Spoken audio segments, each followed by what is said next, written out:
বন্ধুরা সাবস্ক্রাইব করো Bangla cartoon zone.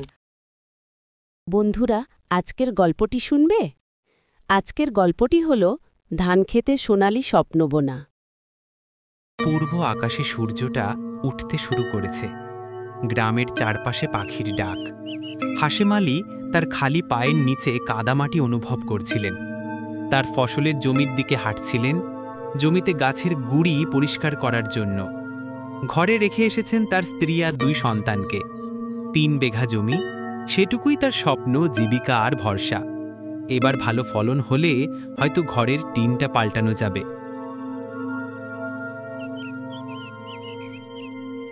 বাবা মামুন, তুই একটু তাড়াতাড়ি খেয়ে নে, তোর আব্বা তো মাঠে চলে গেছে। আজ নাকি ক্ষেতের পোকা মারতে হবে। আম্মু, আমিও যাব আব্বার সাথে। আজকে স্কুলে ক্লাস কম, আমি গেলে আব্বার একটু সাহায্য হবে। আমিও যাব, আমিও পোকা মারবো। তোমাদের দুজনকে নিয়ে যদি মাঠে যায় তাহলেও কাজ করবে না, তোমাদেরই খেয়াল রাখতে হবে। কিরে মামুন, মামুন এদিকে আয়। এই গাছে দেখ পাতাগুলো কেমন খেয়ে ফেলেছে পোকাগুলো। হ্যাঁ আপা, আমি স্প্রে করি। আস্তে করিস, যেন গায়ে মা লাগে। ওটা কেমিক্যাল, সাবধানে করতে হয়। আব্বু, ওই যে পাখি ধান খাচ্ছে। ওরাও তো আমাদের মতো খিদে পায় মা, তবে খুব বেশি যেন না খায় সেটাই দেখার ব্যাপার। এই নাও গো, পানি খাও, আজ অনেক কষ্ট করলে।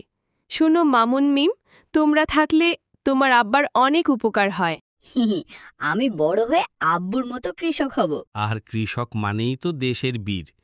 জমিনে যারা ঘাম ফেলে তারাই তো মানুষকে খেতে দেয়। গল্পটা শেষ হলো। এর থেকে এটাই শিখতে পারলাম, ধান খেতে সোনালি স্বপ্ন বোনা। এই পরিবারটা ছোট হলেও তাদের ভালোবাসা আর সম্মিলিত পরিশ্রমেই গড়ে উঠছে একটুকু সুখের সংসার। তারা জানে মাটির প্রতি ভালোবাসা থাকলে জীবনে অভাব থাকলেও সম্মানটা থাকবে।